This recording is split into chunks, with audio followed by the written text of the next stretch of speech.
Comrade हिदमा अमर रहे, तुम कितने कितने हिदमा मारोगे, हर घर से हिदमा निकलेगा ಎಲ್ಲ ಕೇಳಿದಂಗೆ ಅನಿಸ್ತಿದೆ ಎಲ್ಲ ಘೋಷಣೆ. ಜೆಎನ್ಯುನಲ್ಲಿ ಅಫಜಲ್ ಗುರುಗೆ ಶ್ರದ್ಧಾಂಜಲಿ ಸಭೆ ಏರ್ಪಡಿಸಿದ್ದಾಗ ಕೇಳಿ ಬಂದಿದ್ದ ಘೋಷಣೆಗಳು, ತುಮ್ ಕಿತನೆ ಅಫಜಲ್ ಮಾರೋಗೆ, ಹರ್ ಘರ್ ಸೆ ಅಫಜಲ್ ನಿಕಲೇಗ.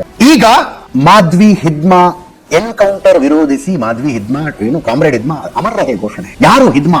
ಈ ದೇಶದ ಮೋಸ್ಟ್ ವಾಂಟೆಡ್ ನಕ್ಸಲೈಟ್. 26 ದಾಳಿಗಳನ್ನ ಭಾರತೀಯ ಸೇನೆ, ಅರೆ ಸೇನಾಪಡೆ ಮತ್ತು ಪೊಲೀಸರ ಮೇಲೆ ನಡೆಸಿದ ಆರೋಪವನ್ನ ತಲೆ ಮೇಲೆ ಹೊತ್ಕೊಂಡು 1 ಕೋಟಿ ರೂಪಾಯಿ ಈತನನ್ನ ಹುಡುಕಿ ಕೊಟ್ಟರೆ ಬಹುಮಾನ ಘೋಷಿಸಿತ್ತು ಸರ್ಕಾರ. 1 ಕೋಟಿ ರೂಪಾಯಿ. ಅವನನ್ನ ಮೊನ್ನೆ 18ನೇ ತಾರೀಕು ಆಂಧ್ರ ಪ್ರದೇಶದ ಅಲ್ಲೂರಿ ಸೀತಾರಾಮಜು ಜಿಲ್ಲೆಯಲ್ಲಿ ಸೆಕ್ಯೂರಿಟಿ ಫೋರ್ಸಸ್ ಎನ್ಕೌಂಟರ್ ನಲ್ಲಿ ಹೊಡೆದಾಕಿದಾವೆ. ಜೊತೆಗೆ ಇನ್ನೂ 5 ಜನ ಇನ್ಕ್ಲೂಡಿಂಗ್ ಹಿಸ್ ವೈಫ್. ಆತನ ಪರವಾಗಿ ಪ್ರತಿಭಟನೆ. ದಾಂತೆವಾಡದಲ್ಲಿ ಒಂದೇ ಸಲ 70 ಜನ ಸಿಆರ್ಪಿಎಫ್ ಯೋಧರನ್ನು ಉಡಾಯಿಸಲಾಯ್ತಲ್ಲ ಬಾಂಬ್ ಬಿಟ್ಟು. ಆ ಪ್ರಕರಣದ ಪ್ರಮುಖ ಆರೋಪಿ 2010ರಲ್ಲಿ ದಾಂತೆವಾಡ ನಕ್ಸಲ್ ಅಟ್ಯಾಕ್ ನ ಪ್ರಮುಖ ಆರೋಪಿ. ಆತನ ಪರವಾಗಿ ದೆಹಲಿಯಲ್ಲಿ ಇಂಡಿಯಾ ಗೇಟ್ ಮುಂದೆ ಘೋಷಣೆಗಳು ಕೂಗ್ತಾ ಇರೋರು ಜನ್ಸಿಗಳು. ತುಂಬಾ ಜನ ನಿರೀಕ್ಷೆ ಇತ್ತಲ್ಲ, ಯಾಕೆ ಜನ್ಸಿಗಳು ರೋಡ್ಗಿಳಿತಿಲ್ಲ, ಬೀದಿಗಿಳಿತಿಲ್ಲ. ಹೇಳಿದ್ರು ನೋಡಿ ಈಗ ಈ ದೇಶದ ಅತಿ ದೊಡ್ಡ ಆಂತರಿಕ ಸಮಸ್ಯೆ ಮಾವೋವಾದಿ ಭಯೋತ್ಪಾದನೆ.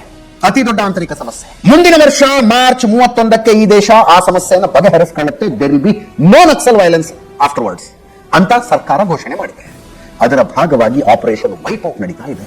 ನಕ್ಸಲ್ ಕೊಡ್ತಿದ್ರು, ಒಂದು ನೀವು ಆಯುಧಗಳನ್ನು ಇಟ್ಟು ಬಂದು ಸರೆಂಡರ್ ಆಗಿ, ನಿಮ್ಗೆ ಏನ್ ಬೇಕೋ ವ್ಯವಸ್ಥೆ ಸರ್ಕಾರ ಮಾಡಿಕೊಡುತ್ತೆ. ಸರೆಂಡರ್ ಆಗೋದಿಲ್ಲ, ಇನ್ನೂ ಕಾಡಲ್ಲೇ ಕೂತ್ಕೊಂಡು ಆಯುಧಗಳನ್ನು ಹಿಡ್ಕೊಂಡೇ ಇರ್ತೀವಿ ಅಂದ್ರೆ ಬರುತ್ತೆ ಮಿಲಿಟರಿ ಅಂತ.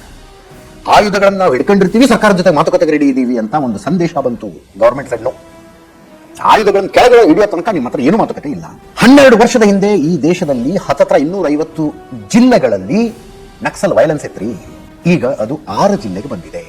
6 ಜಿಲ್ಲೆಗೆ. ಅದು ಸಹಿಸ್ಕೊಳಕ್ ಆಗ್ತಿಲ್ವಂತೆ ಜನ್ಸಿಗೆ.